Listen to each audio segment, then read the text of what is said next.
Hello, everybody, and welcome back to Beyond Room 313 interview series. Tonight, I have a woman called Emma Lucy Shaw. She's an English artist and a person with great interest in the pagan traditions and so on, and the spiritual traditions of both her own native English, European pagan heritage, and also that of Peru. And because she's in a unique position of being who she is and what she does in Peru, I thought this would make a very good, interesting kind of cross-cultural, cross-spiritual dive into both her art and also, what makes her tick and while she's living there. So thank you very much, Emma, and welcome for coming. Thank you for having me. Now, I've been looking at a lot of your paintings on Facebook, and they're pretty fantastic, I have to say. Being a painter myself, though very lapsed at this point, I know how difficult it is to get vibrant color tones in artwork and not having it gaudy. That element of keeping a kind of a sfumato effect in the colors, where there's the tonal qualities are very balanced, and I think you're quite remarkable at doing that. That was one of the things that actually drew me towards your art. Can you tell me about your artistic background? Did you have any formal training or anything? Not really. When I was a little girl, I used to love creativity. And then the secondary school I went to was very rough. It was one of the worst in Coventry. And by the end of that, when I was 16, I feel my creativity was nearly gone because the curriculum is designed to make factory workers. But in my generation, the factories were being closed down. There wasn't really anything, but the curriculum was still the same, and it didn't really encourage creativity. But I was always told I could draw, so I did like a sixth form national diploma in graphic design, and I got to like travel around Europe to some galleries and stuff. But I just feel after that, I just thought I wasn't an artist, and I just kind of gave it up. Both my parents died in those years, so I had a lot going on. I went to study archaeology as kind of just a way to get out of Coventry because I found it a bit, I'm very sensitive. So growing up in a very urban environment, I found it quite suffocating from a young age. So I just thought, okay, I'll go to uni. I was always into history. And then during that process, I realized maybe I'm being conned, like that university is a bit of a money-making scheme, gets people in debt and brainwashes people. And after I came out of university, because I didn't have a family base to go back to anymore, I just became very nomadic, and I worked in hotels in the Scottish Highlands. A lot of my ancestry is Scottish, but I'd never like been up there. So it was really nice to go up there and experience like traditional music and all that. And I went to Norway, to the fjords, I went to Lapland. So I just worked in hotels, got to see some beautiful places. I ended up in the English Lake District in 2012 in a hotel, and I feel my creativity started to come back then because I felt very connected to that part of England. And I just found it very inspiring. So I kind of started to write poetry again. And then at the end of 2012, which is 10 years ago now, I went to Peru to drink ayahuasca. It's very new age and mainstream now, but back then it was still a bit underground because I heard it can help you deal with death. And I felt like I never grieved my parents' death because English, we're very stiff and cold and we don't talk about stuff. And I just feel like I never grieved, and I was carrying just a lot of sadness I wanted to figure out. So I went to that experience. I didn't have any expectations in regards to creativity, but it was so visionary for me that it just completely restored my creativity. And I've never stopped painting since. And I taught myself from that experience, from those 5 weeks in the jungle. I started to draw. Then people would see what was happening to me, so they brought me paint and stuff. And I don't know what happened, because before that I had such low self-esteem, but something with that experience kind of boosted my self-esteem to a place where I just kept going with art. Like I didn't give up. And over this decade, I've taught myself, and I feel I've got to a good level. That's really interesting. I've been to Coventry a few times, and even quite recently, I've got an aunt who lived there when I went to visit her as a kid. And her husband worked, I think, was in Austin. I think it was Austin, one of the motor Yeah. factories. And the city centre of Coventry was bombed to dust in World War II by the Luftwaffe. And I think the only old building left is the cathedral, which is just the surrounding wall of the. It's actually a very beautiful and peaceful place to go into. Yeah. But Coventry itself, it wasn't rebuilt particularly very nicely after World War II. And that's interesting. That's some contrast. It's almost like your life now is almost, and I have a very similar background myself. I grew up in a very tough part of Dublin, like high rise inner city, like slum basically. You pushed yourself in a kind of the antithesis of that almost, and your art is very much, do you think that was actually a factor? You were kind of like trying to draw yourself or extrude yourself out of that background. Yeah, I felt the brutalist architecture, the post-war architecture in Coventry. I didn't realize at the time, but it really got to me.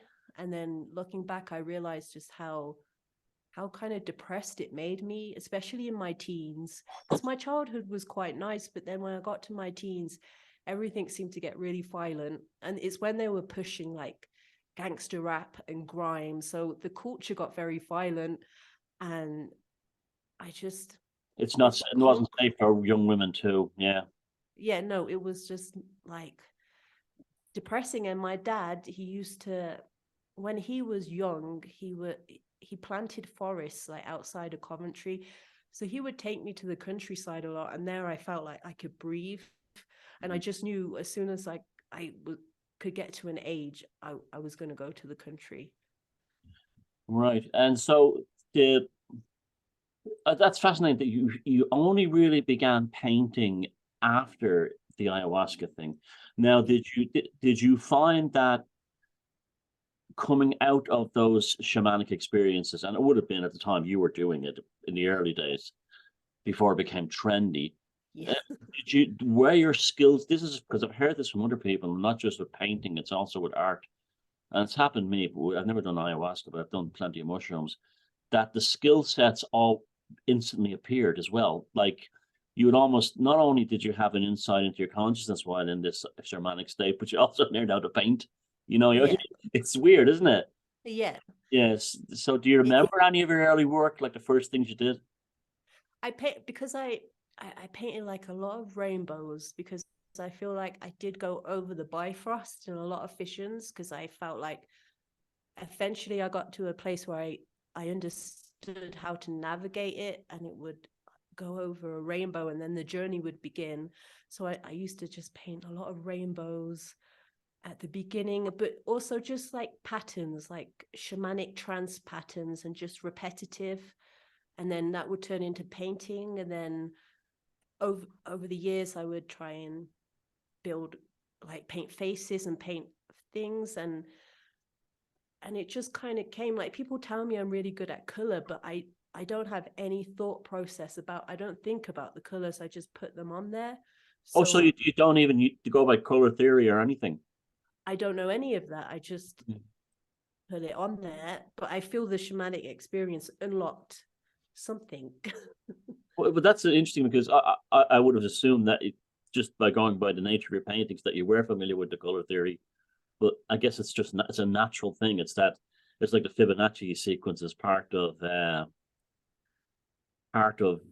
you know the unwritten software of the universe that's down there below our consciousness. Yeah. Certain colors mix in the same way that certain numbers or certain landscapes work out. But what medium are you painting in now? Acrylics mostly. I want to move on to like oils and stuff. I'm coming back to England in January, and I'm gonna like find a place to settle there, and then I want to maybe work more with oils and explore more things. Right. So I've noted that a lot of your work it's rooted in Nordic paganism. It has that energy about it, and that the visual aesthetic of it. In Coventry, like I say, anywhere in England that ends with the letter Y was founded by the Vikings.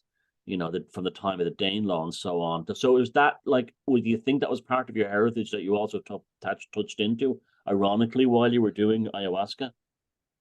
Well, when I was a little girl, I remember it might not have been my first book, but it was the first book I remember, and it was about the Vikings.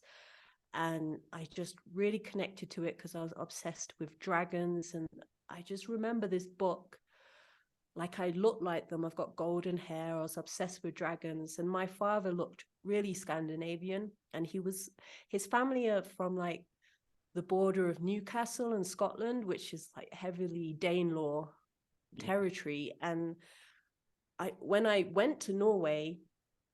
first went to Norway, like I looked like a lot of people there, and I felt like there's definitely part of me from there. And it's always been very strong, the Germanic kind of Nordic side within my dad's lineage. With my mom's lineage, it's very like, it's Gaelic, it's Scots, Irish, and I feel very like connected to the British Isles. But with my dad, it's very like a really strong Nordic energy comes through, and I look a lot like him. That's so weird. I mean, we're so similar in so many ways. I myself have a lot of Norwegian background in me. I mean, Dublin was like a Viking capital.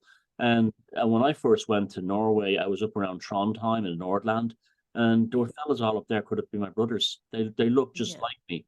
That similar look, and you realize, like what you said yourself, how enduring and ancient our actual heritage is, and the journey it's taken. But even after like over 1,000 years, it still is pervasive in our genetic material and also in our consciousness as it ever was. You can't get away from it. There's nothing you can do about it. It's like it's what you are, and you're better you're better off embrace it. Exactly, own it or lose it kind of thing. And I know it's the same in England as it was here in Ireland. We were told about the Vikings, but no one actually said, "Oh, by the way, you guys are all Vikings as well, or you're half Viking or whatever." That part was never brought into the equation. And I feel that, like, as a kid, if they'd have told me that in school, that my ancestors were half Vikings and I had that in me, I think I would have found that, like, it would have changed my life in a different direction. I would have been able to see myself in a kind of a positive multicultural way. You know what I'm saying? Like, that it's like, wow, I'm not just Irish and a bit of English. And Scottish. I've also got these Vikings living inside me. And but they deliberately do that because they don't want us actually acknowledging our ancient lineage, because it gets in the way of things like globalization and all that bullshit, But so, like, there's a funny one, right? When you went to Peru and you had that experience, and you've obviously stayed there, and I know you have your little boy there, so you built a life yourself there, more or less. How long have you been in Peru now? Well, I came out to England after, but then I came back. So 7 years I've been here. That's a fair long time. And culturally, how did fitting into Peruvian society, how did that feel for you? I really, really like the Andean society.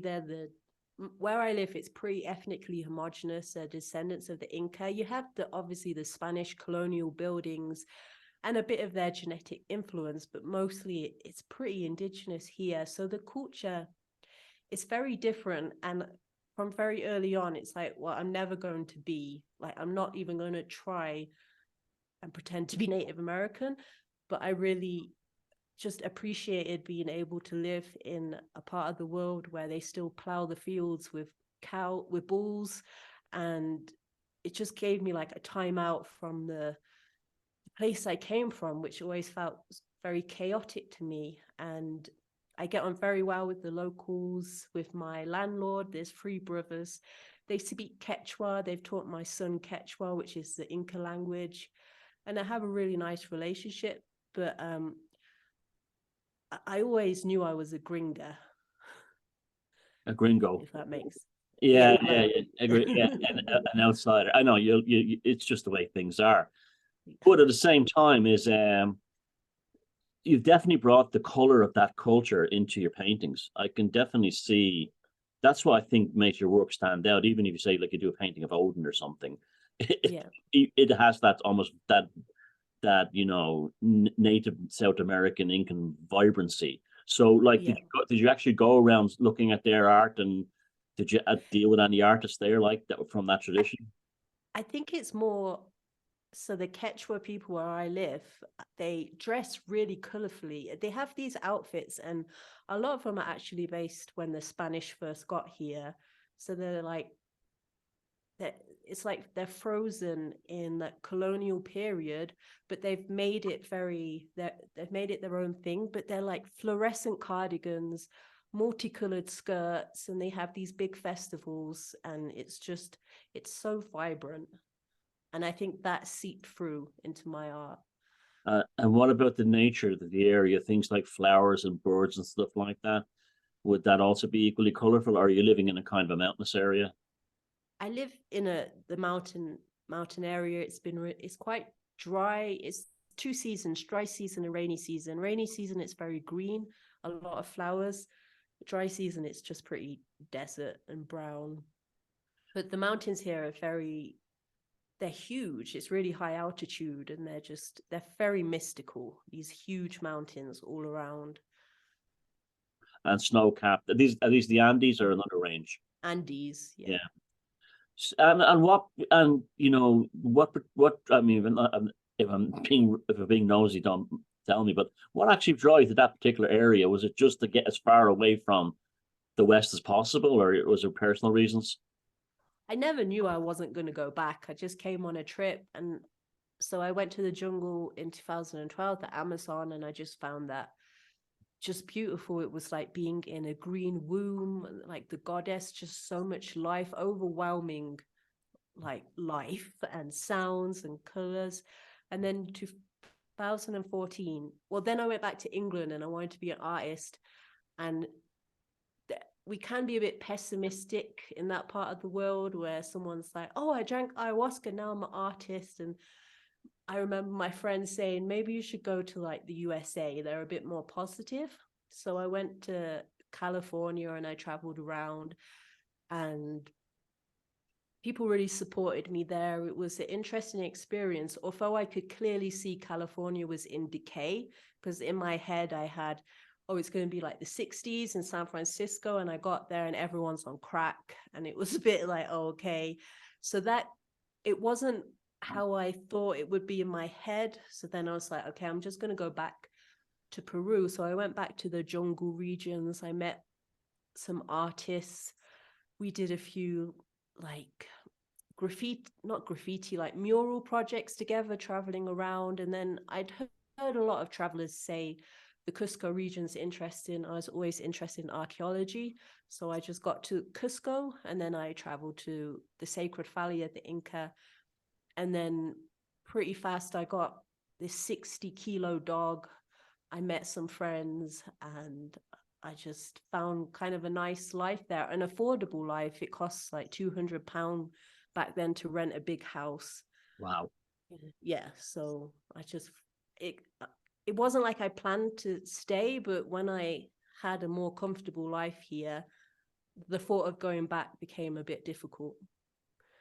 Well, what you were saying about going to the jungle the first time. I had the same experience when I went to Sri Lanka. Coming from this part of the world where we're from, it's it's like going from a black and white television to a color one. It's really surreal, I Yeah. found.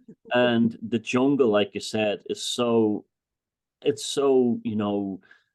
sensory amplified that it's almost seems, these birds going and monkeys and all these other things, and flowers and the smells of the jungle. You're almost laughing because you can't believe it really is just like the stereotype. It's just like, Yeah. you know your nervous system turned up to 1,000,000. It feels like that.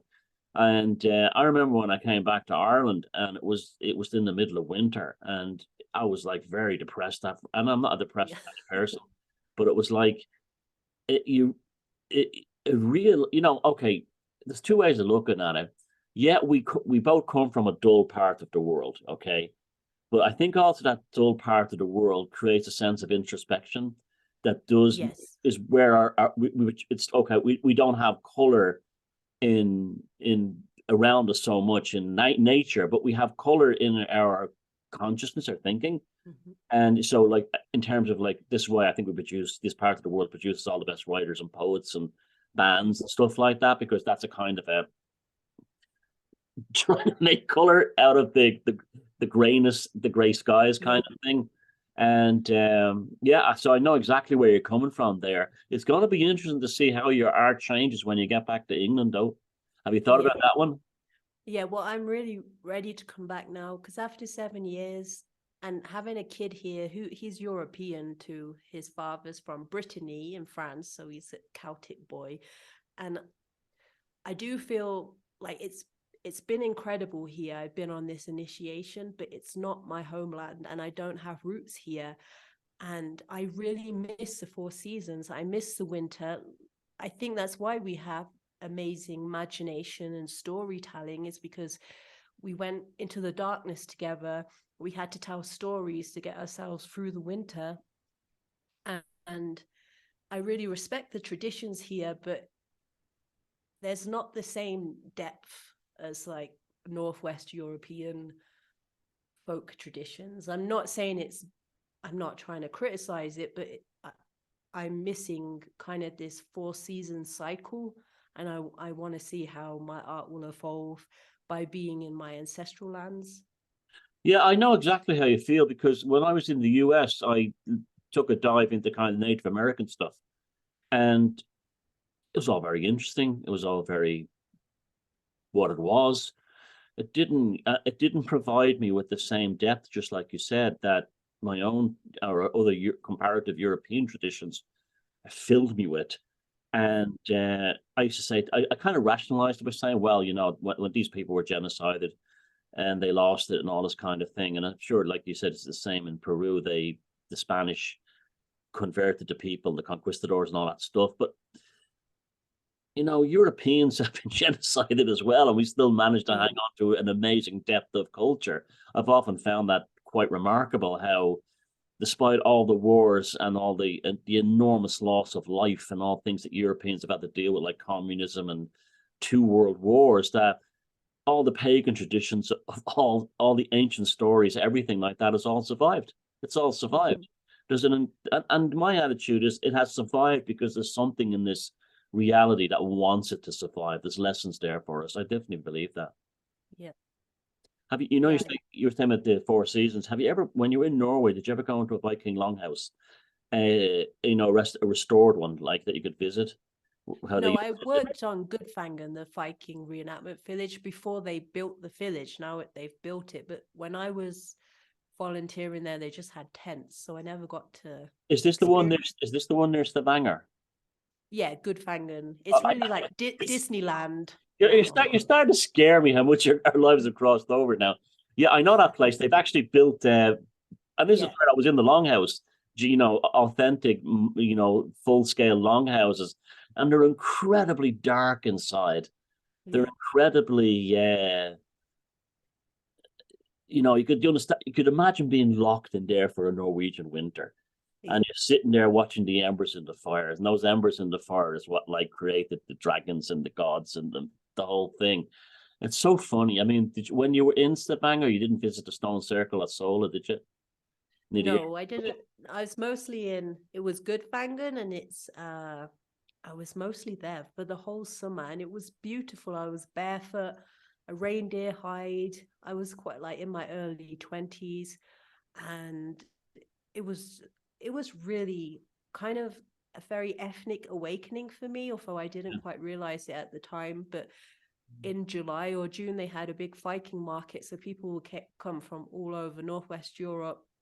I met my friend. He's now the singer in Halong, but I met him there, and he was a tattoo artist. He had his tent, and you go into his tent and someone would be playing the drum and you'd get a tattoo. Wadruna would be there they would put on these really small concerts, and it was just like a powwow for white people. I don't know, it was just really, it really awoke something in me. I know, I've had those experiences myself.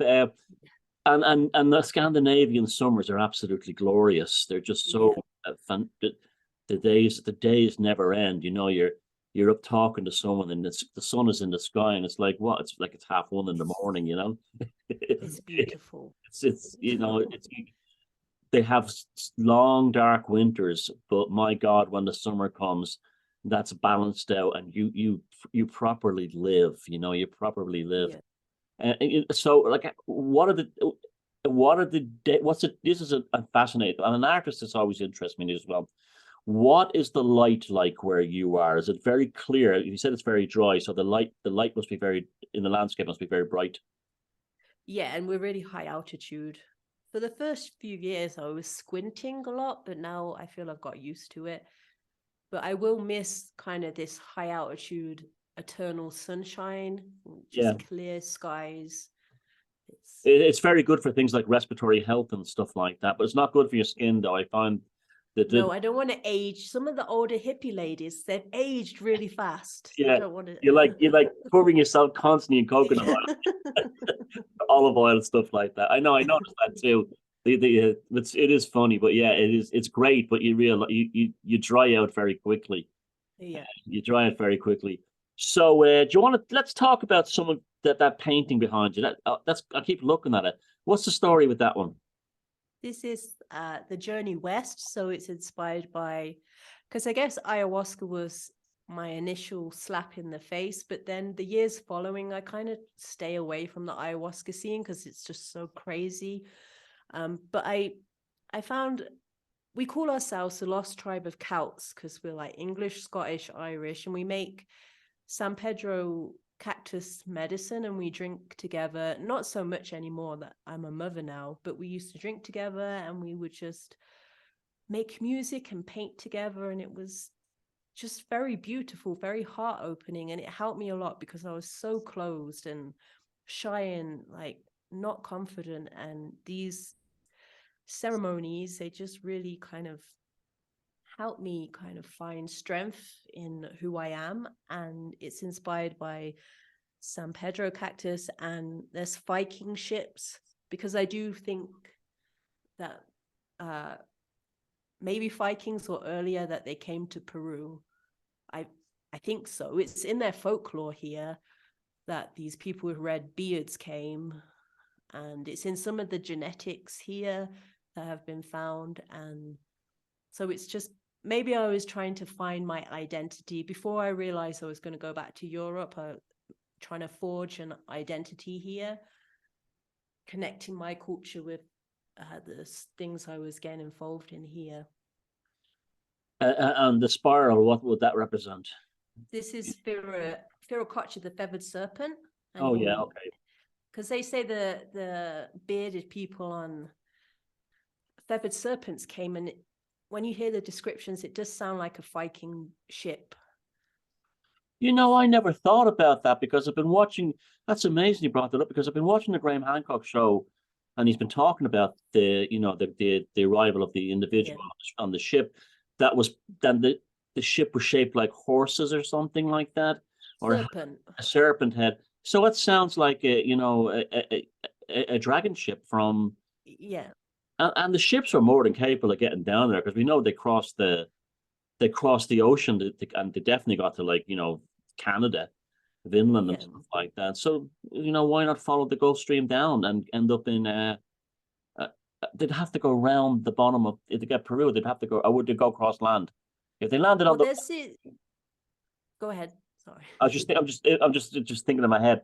If they could the knowing who the Vikings were, where they could have landed in somewhere like Ecuador and made their way across because they did that in Russia. I mean, people don't realize they carried their boats right across Russia. They used some of the Russian river system. It's amazing. And they turned them upside down and used them as houses. So on the way, they would go down, left Sweden, they go down a few Russian rivers, the rivers ran out. They would pull the boats out and carry them. Okay. And then they carried them all the way to the Black Sea and attacked Constantinople. So these guys were as hard as nails and could do anything. So I wouldn't be surprised if said they landed in somewhere like Ecuador and carried their boats over to Peru. It would not surprise me at all. Yeah, like I have no proof, and there's a lot of crazy theories out there. I just remember I went to Bolivia, to Tiwanaku and Pumapunku, which are these megalithic sites, and there's a statue there of a man with a beard, and it's like clearly looks like a Viking, and it's called Kontiki Viracocha. I think they eventually Kontiki went on to the like Easter Island and stuff. I mean, Right. I don't know. I don't have the qualifications to make that theory, but I feel like they might have came here. There's the cloud people in Peru, in the north of Peru, in the jungle, the Chachapoyas people, and they were white people, and they've been genetically, the modern population have been genetically tested, and they have genetics from the Mediterranean from 2000 years ago. So there's different theories about who they are. Some say that they could be Carthaginians that kind of came through a river system through the Amazon, and they got there because they found a Carthaginian axe in the Amazon. And the modern population of Chachapoyas, sometimes they have ginger hair or blonde hair and freckles. And so That's it's interesting. And my dentist, who's a proper like native Quechua person, he said to me, oh, it used to be just common knowledge. There was this blonde tribe outside Cusco. So it's just I like it. It's mysteries. well, I love it actually, and it puts to rest this whole nonsense that Christopher Columbus and people in ancient times were traveling colossal distance by the ocean. They had excellent Yeah. ships. They were going everywhere. There's no doubt about it.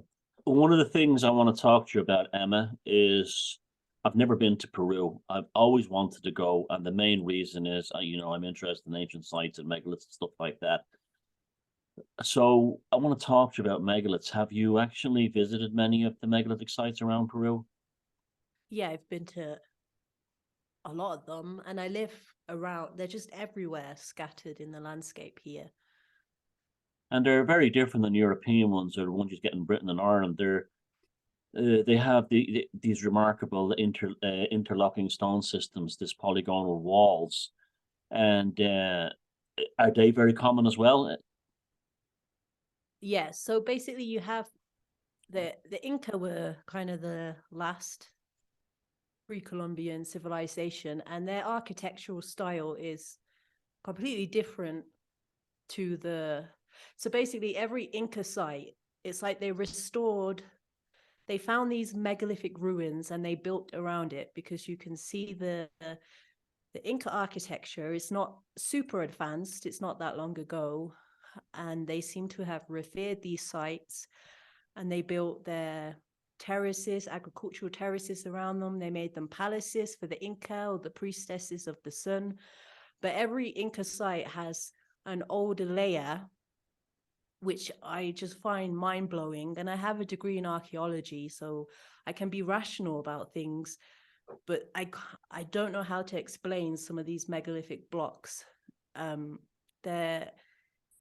They're just huge blocks. They have staircases carved into them, or doors going into the rocks, and seats. They look like they've been blasted, and like some of them are flipped upside down. And then on the top, they have really intense erosion. So I think they're evidence of some type of cataclysm that happened here a long time ago. And when I've talked to the local Andean people about like who built these, they're like, well, these were ancient to our ancestors. But if you get a tour guide in Peru, they'll just tell you, oh, it's all Inca. Oh yeah, that goes on everywhere. I Yeah. mean, when I was in Sri Lanka, they went to this place and it's a Buddhist place, and it says, well, how much is this is actually from the Buddhist time? Well, some of it is from beforehand, and who built it goes devil worshippers. You hear that everywhere. That our Yeah. ancestors the pagan ancestors are all referred to as devil worshippers. Yeah. So there's the Inca and then there's the pre-Inca. Yeah. Now, does it have the same situation that you get all over the world, that the actual older stuff, is you being an archaeologist and everything, is actually more advanced than the later stuff? Yes. Like And especially with Sacsayhuaman, if you've heard about, that's the place with the huge walls yeah. interlocking stuff. And it's just really advanced. They're huge blocks, and they're they're put on top of each other, and it's just amazing. And the Inca stuff is just kind of like medieval architecture. It's still, I find the Inca Empire impressive for a pre-Columbian civilization, but it's nowhere near as fancy. Like, you could see they couldn't replicate the older stuff. Yeah, well, you see that all over the world. The older you go back, the better it is. Do you have any theories in archaeologists on how they could have actually created those polygonal walls? There's lots of theories. Some say sound. Some people say they molded the rock when it was soft. I don't know. That there is a lot of connection to sound and vibration in these places, because I have he's my son's godfather. He's this mad Scottish guy, and he's really quite powerful. I think he's like a druid spirit, and he takes people to this one site, Chinchero. You can drink San Pedro with him, and if you sing into the rocks, it's I can't explain it, but it's like there's some connection with sound. So maybe that has something to do with how they're made. Or the sound was they were created with that doing the For sound the thing in sound. mind. Maybe it's a healing Yeah. thing. Yeah. Almost like a sonic penetration of the body to help people with disabilities and things like that, maybe. Yeah. I often wonder about that.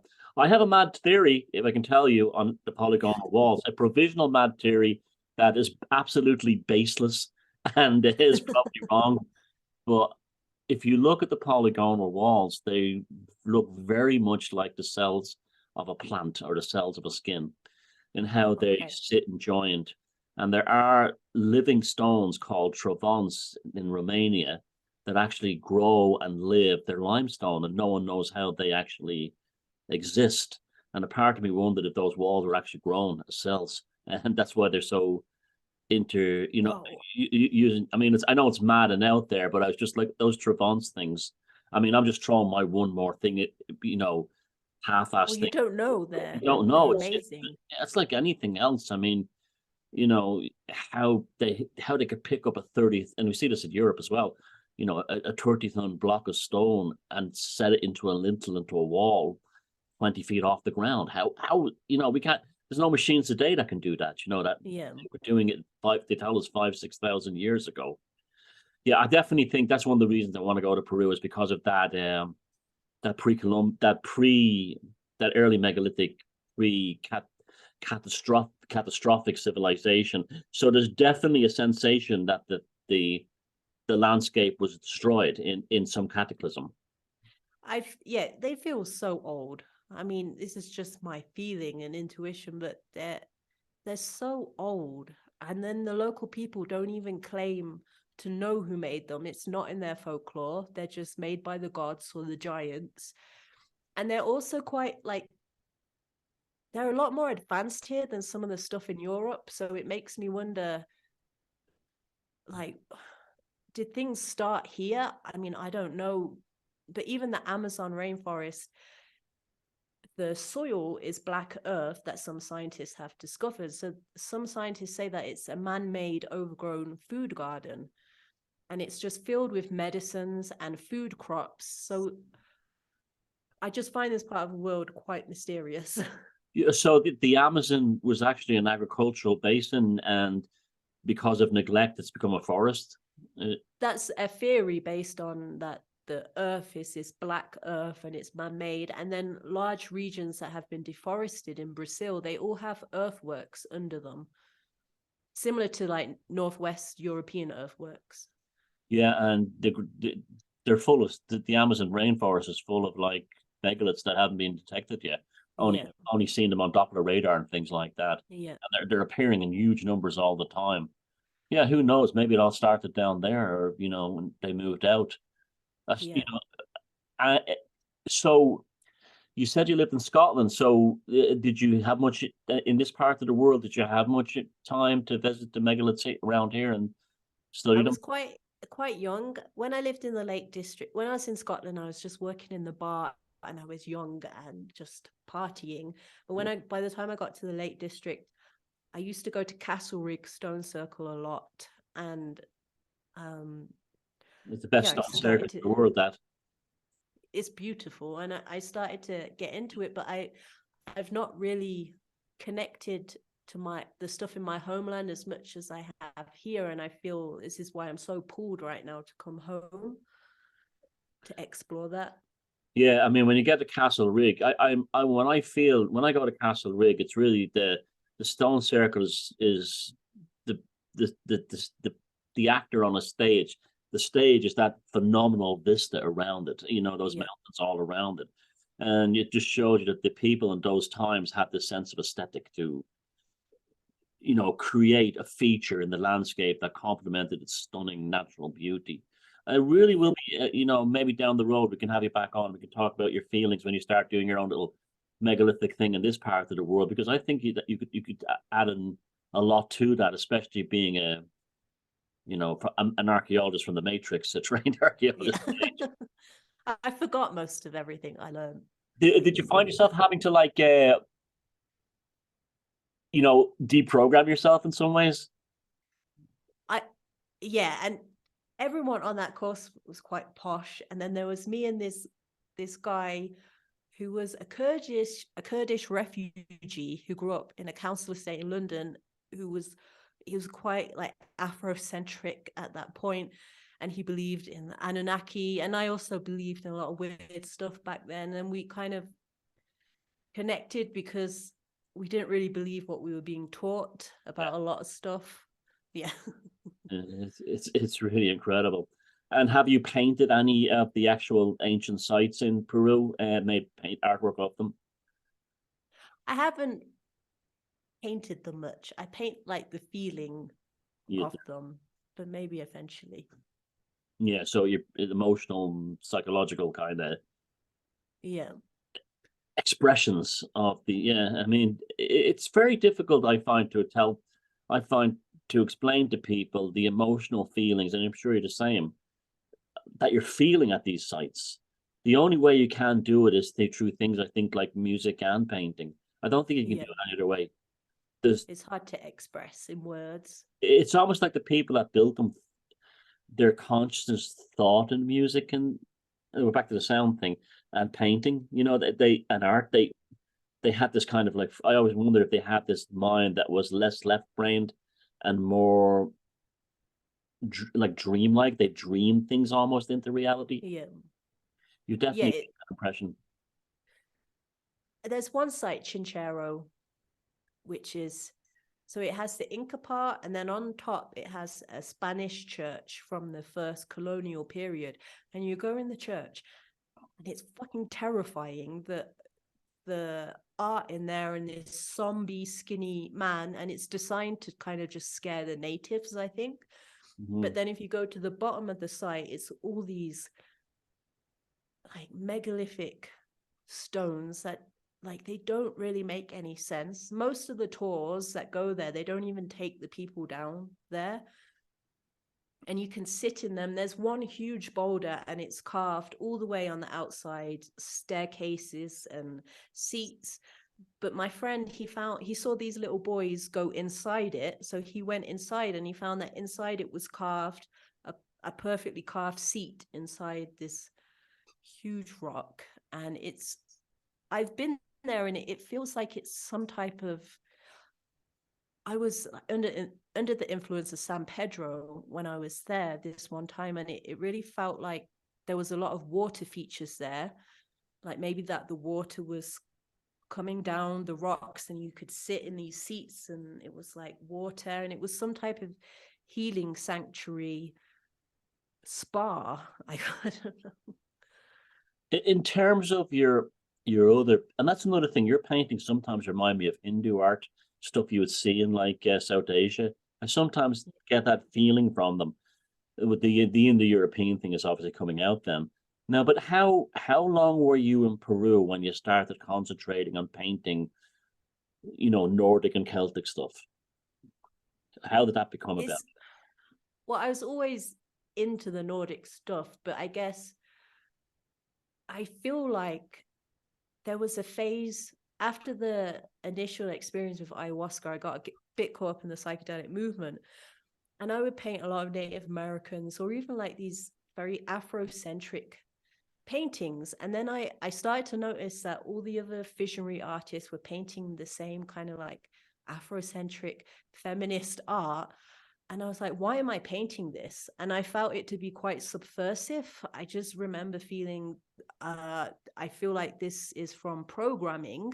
There was no sincerity. Yeah. Yeah. And that we've been so programmed to put other people on spiritual pedestals, and that the whole of this kind of psychedelic art scene, which were mostly artists of European descent, all painting like everyone else, nothing to do with their own heritage. I just started to stop painting like that, and then at the same time, around 2015, I would get accused of cultural appropriation. Like all that stuff started to come out. Oh So no.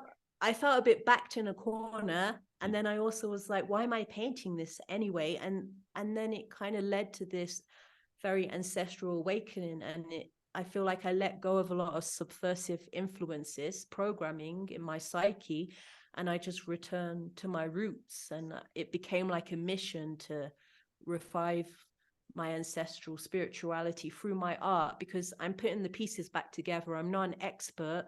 We've been a bit scattered, but I'm trying to bring it back through the creative process. Would you consider that you're now in the process of painting yourself back home? Yeah. Like they're almost like, because I was thinking that now, like you're looking at on your own art, you're almost painting like maps back to England. It almost Yeah. feels like that, doesn't it? It's weird.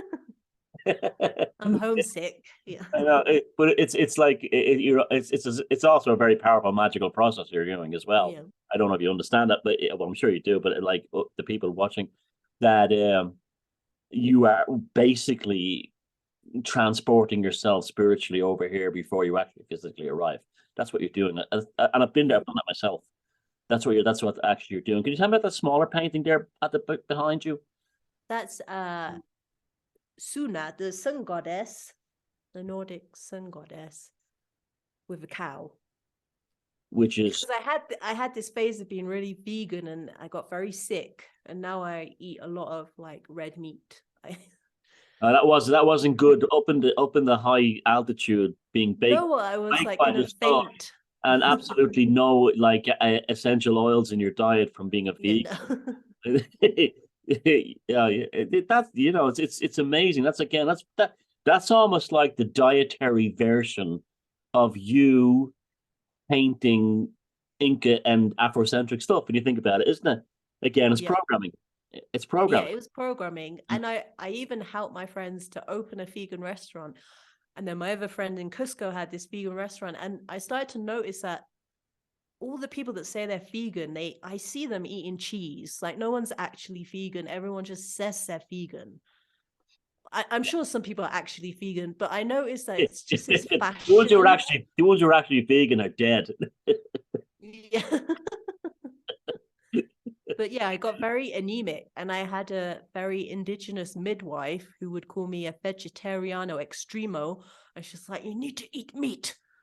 Yeah, because for a woman, cycles and everything, it's so important. Yeah. You know, Yeah. So I let very. go of that.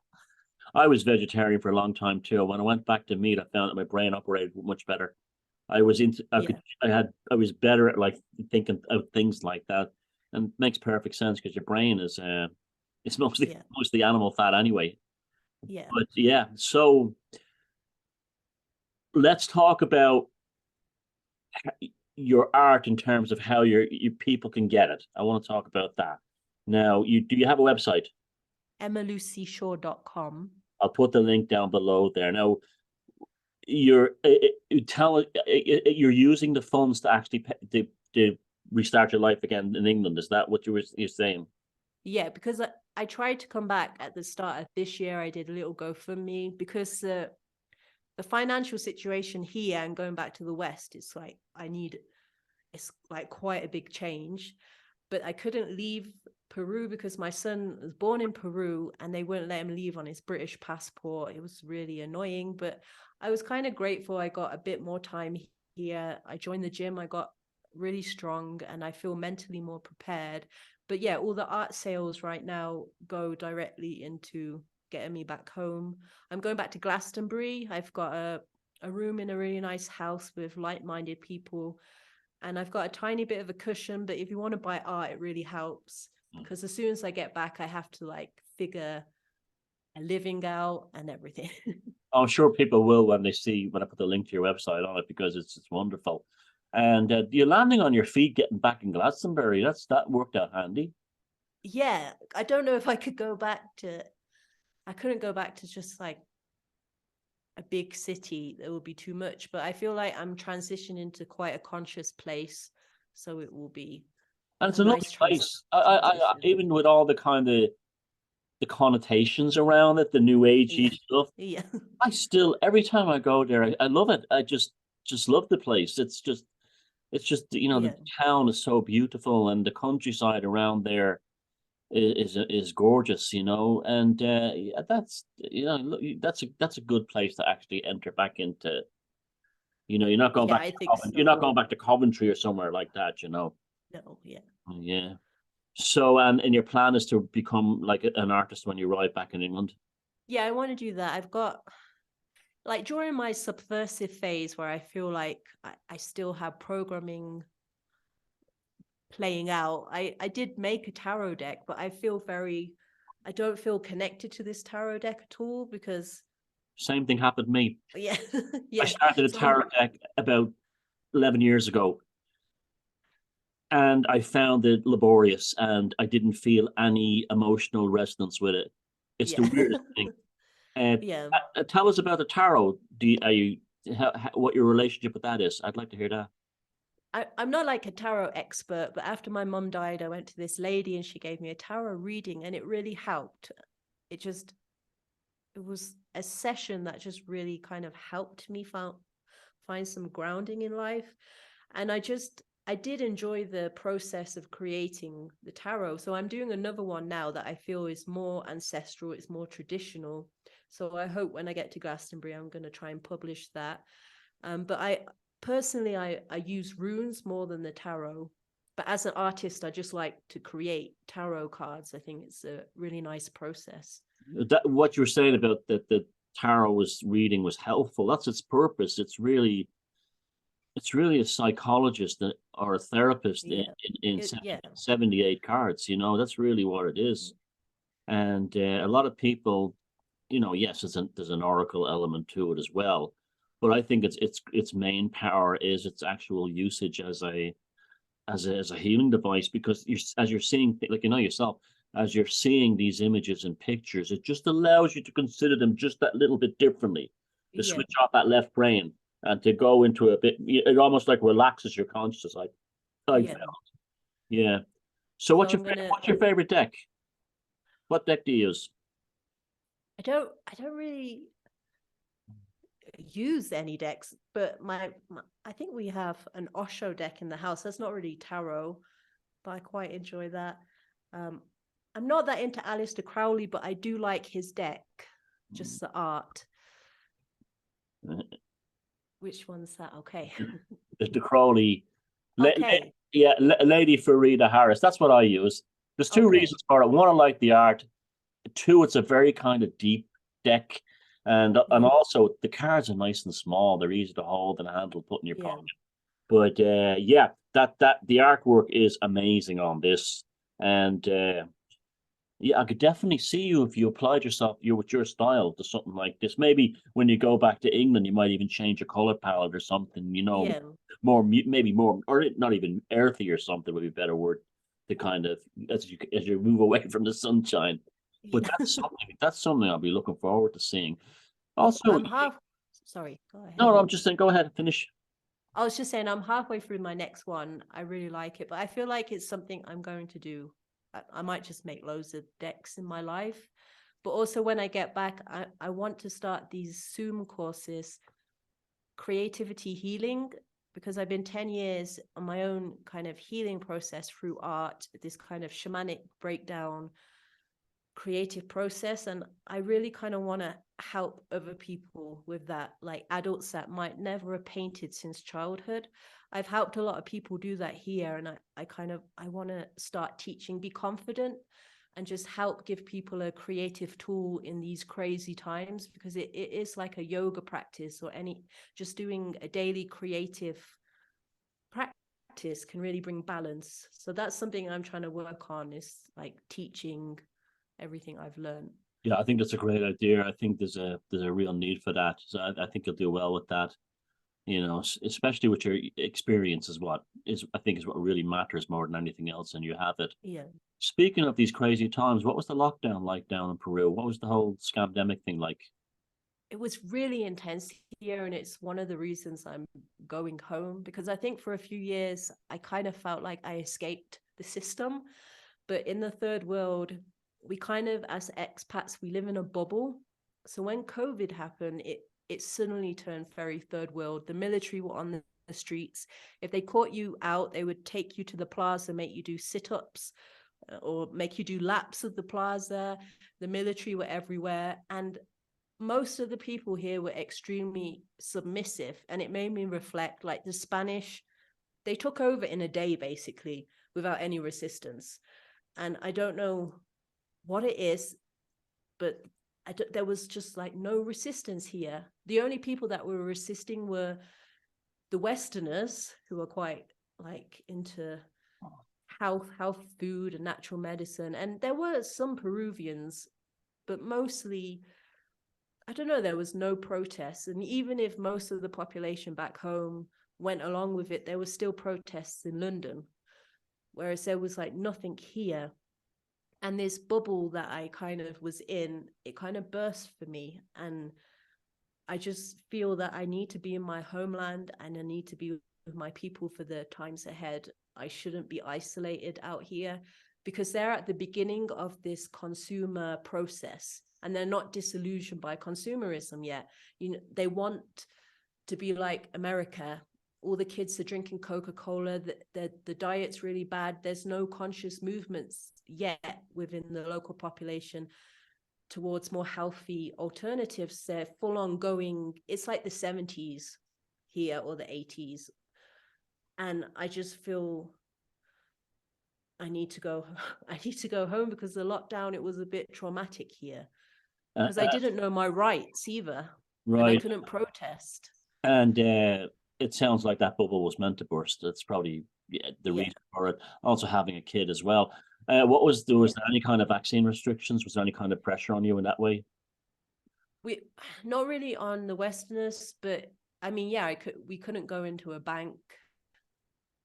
There was a really intense phase here. And then the military, I don't know, they were really pressuring the local population. So they've had a lot of vaccines here, the more indigenous communities. And it was only in the 90s where a lot of them were sterilized, maybe through jabs. I think it was, but you might have to check that. But I don't know. There was like, they've really gone along with it. There's still people in 2 masks here.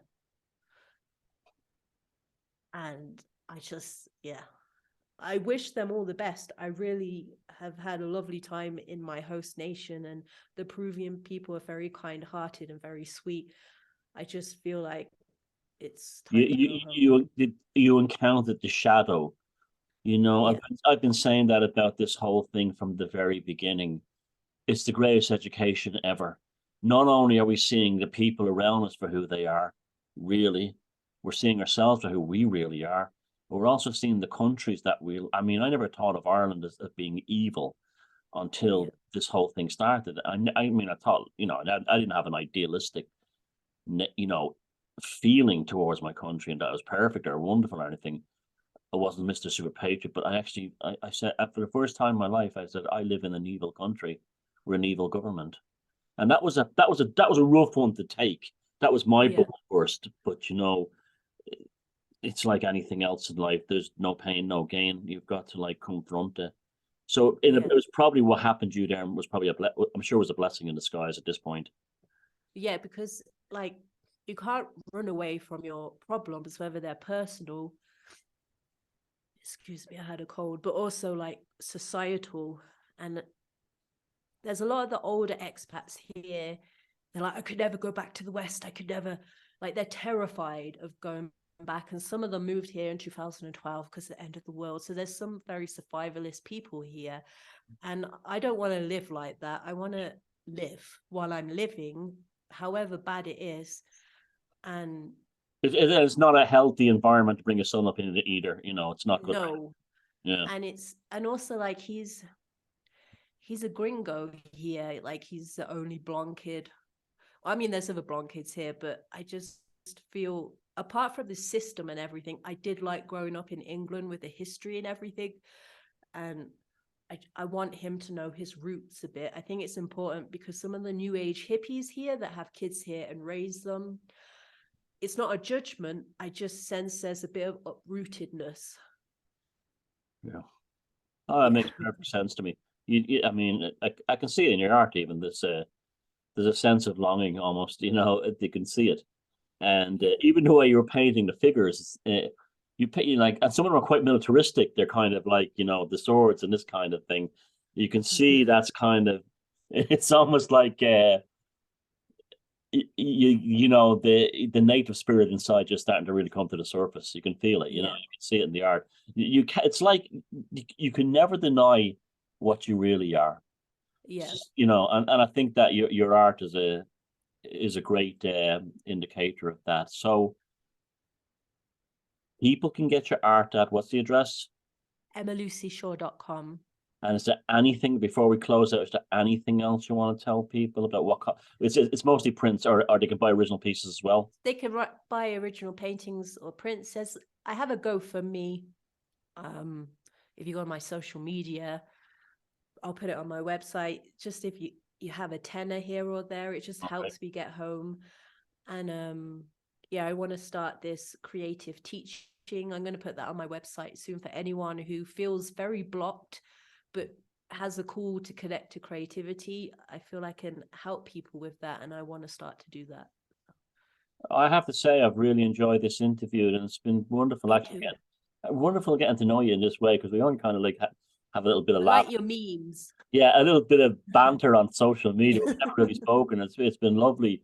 So I wish, you know, absolutely you're going on a journey, and it'll be amazing for us to watch you develop your art in the years to come. And I wish you and your son all the best in the world in your journey back to where you came from. It's been really fantastic talking to you, Emma, and we'll put the link to your website at the bottom during the whole video. And folks, you know where to find this woman. And look, you know, she's amazing. So thanks very much, Emma. Well, thank you. You know, thanks for coming on. Maybe down the road at some point in a year or so, you can come back. That would be great. Thank you. It was really lovely. Okay. All the best. Bye. Bye.